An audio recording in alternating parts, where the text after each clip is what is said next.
Good morning, Guten Erev Yom Tif. Welcome to Kilo Chari Torah's daily review of Maimonides' 613 mitzvahs, the Sefer HaMitzvot from Monday, September 20th, Election Day, Golf Tournament Day, and Erev Sukkot. We'll just touch on one mitzvah today, negative commandment prohibition number 30 in the Rambam's listing of 365, adopting the habits of customs of unbelievers. That's a prohibition. We are forbidden to follow in the ways of the unbelievers and adopt their customs, even in their dress and their social gatherings. This prohibition is contained in the words of the Torah, do not walk in the customs of the nations, which I am casting out before you. You can look it up in the 20th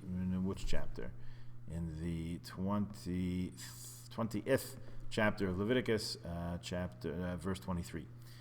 And it also says, it's repeated in the words, neither shall you walk in their statutes, on which Sifra, which later, a little bit earlier actually, chapter 18, verse 3, I have prescribed only those things which have been laid out as statutes for them and their ancestors.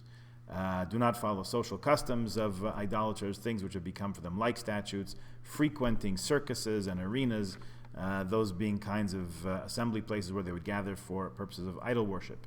Rabbi Meir in the Gemara says these statutes refer to the Darkei HaEmori, superstitious practices which the sages have listed in detail. Rabbi Yehuda ben Beseira says the meaning is that you're not to shave around your head or let the fringe of your hair grow long or to shave off your front hair. It says, take heed to yourself.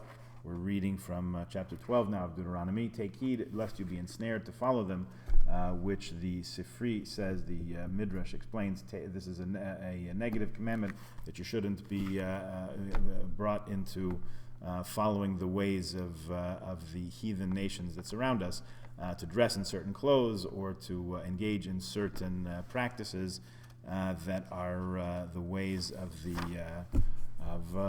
those who don't believe in God, witchcraft, and extolling worship, praising stars, and others, which we'll get into in a little bit more detail in the days to come. Anyway, you can see how this mitzvah, this instruction to veer away from the path of the nations among whom we've lived for thousands of years, has led some Jews to maintain distinct dress, distinct names, distinct language separate from the language around us, depending on the social situation. So, a lot to discuss about that. Happy to talk at more length about how these evolved into some of the practices that you see today.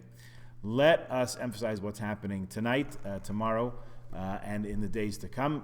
Sukkot begins tonight. Candlelighting is at 7 p.m. And we have 2 days of Yom Tov. The first night, for sure, tonight it's a mitzvah to eat in a sukkah, to eat a kazayas of bread, to eat a half a bulka or so.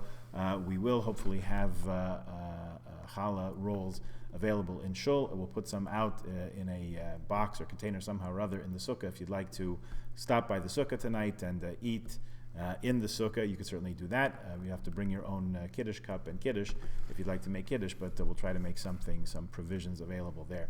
And the sukkah, of course, will be available for you throughout the Sukkot holiday. If anybody would like to come in the course of the day, or night for that matter, and eat in the sukkah, this is yours and you are welcome to it. For the first 2 days of Yom Tov and all the days to follow, in fact, we say Ya'aleh v'yavo in our Shachris prayers and also in our Birkat Hamazon in benching. We say the full Hallel, complete Hallel with a bracha, holding the lulav and esrog if you have one, the 4 minim. You may be able to still get one from the office, or you can obtain one as a gift from someone, and they're allowed to give it to you as a gift, conditional upon its return when you're finished. We have a special musaf, special additional service to say for Sukkot, for the Sukkot holiday, which you'll find in the Siddur as well. And the Hoshanos, we walk or circumambulate is the word I'm looking for. We walk around the bima, holding the lulav and esrog if you have them, not holding the lulav and esrog if you don't have them, with a special poetic expression of joy, to say a different one for each day of the Sukkot holiday. Those are also in the Siddur, and you can find them there. If you'd like a comprehensive guide to this, take a look in the Best We Can Do brochure that was distributed to you before the beginning of Rosh Hashanah. All the instructions are there, and you can also get a hold of this on the Shul website, sharitorah.com. Have a wonderful Yom Tov. Hope to see some of you in Shul, and the rest of you soon after in good health and in happiness.